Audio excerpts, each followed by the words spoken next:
ওপরে ওপরে ইউক্রেনের সাথে সুসম্পর্ক রাখলেও দেশটির দখলকৃত অংশ থেকে রাশিয়ার চুরি করা শস্য কিনে নিচ্ছে ইসরায়েল। সম্প্রতি সামাজিক মাধ্যম এক্সের এক পোস্টে এমন অভিযোগ তুলেছেন ইউক্রেনের প্রেসিডেন্ট ভলোদিমির জেলেনস্কি। তার দাবি, ইউক্রেনের দখলকৃত ভূখণ্ডে চাষ হওয়া গম একটি জাহাজে করে হাইফা বন্দরে পাঠিয়েছে রাশিয়া। তবে এমন অভিযোগ অস্বীকার করেছে তেল আবিব, বলছে এখনো তাদের বন্দরে নোঙ্গরি করেনি প্যানারোমিটিস নামের জাহাজটি। লেস অয়েল অ্যাবজর্ব করে আপনার পরিবারকে রাখে হেলদি। ফুড গ্রেড ম্যাটেরিয়ালে তৈরি যমুনা কুকওয়্যার। ট্যাঙ্ক, কামান আর বন্দুকের ঝংকারে ইউক্রেনীয় ভূখণ্ডে হামলা চালাচ্ছে রুশ বাহিনী।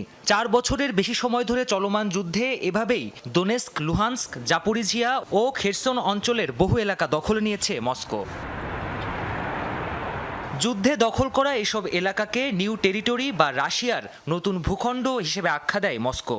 আন্তর্জাতিকভাবে স্বীকৃতি না মিললেও সেখানে চাষ হওয়া শস্য প্রকাশ্যে বা অগোচরে বিদেশে রপ্তানি করছে রাশিয়া। ইউক্রেনের অভিযোগ, ক্রেতা দেশগুলোর তালিকায় রয়েছে পশ্চিমাদের মিত্রদেশ ইসরায়েলও।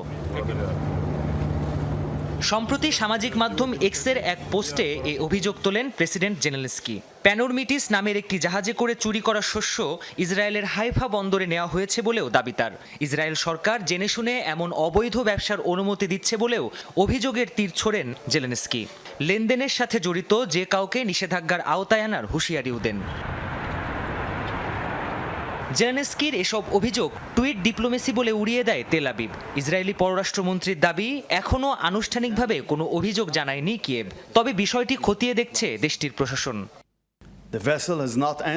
আমরা স্পষ্টভাবেই এই ধরনের টুইটার ভিত্তিক কূটনীতি প্রত্যাখ্যান করি। কর মন্ত্রণালয়ের সাথে কথা হয়েছে, তারা বিষয়টি খতিয়ে দেখছে। কোনো কিছু পরীক্ষা করতে হলে আগে তথ্য প্রমাণ যাচাই করতে হয়। জাহাজটি এখনো বন্দরে প্রবেশ করেনি এবং প্রয়োজনীয় নথিপত্রও জমা দেয়নি। ফলে ইউক্রেনের দাবির সত্যতা যাচাই করা এই মুহূর্তে সম্ভব নয়। ইউক্রেন রাশিয়া যুদ্ধ শুরুর পর থেকে কিয়েভ, মস্কো উভয়ের সাথে কূটনৈতিক সম্পর্ক বজায় রেখে চলেছে ইসরায়েল। ইউক্রেনে সমরাস্ত্র পাঠানোর প্রস্তাবে সাড়া না দিয়ে কেবল মানবিক সহায়তা পাঠিয়েছে Tel Aviv. Pranpratim Kundu, Jamuna news.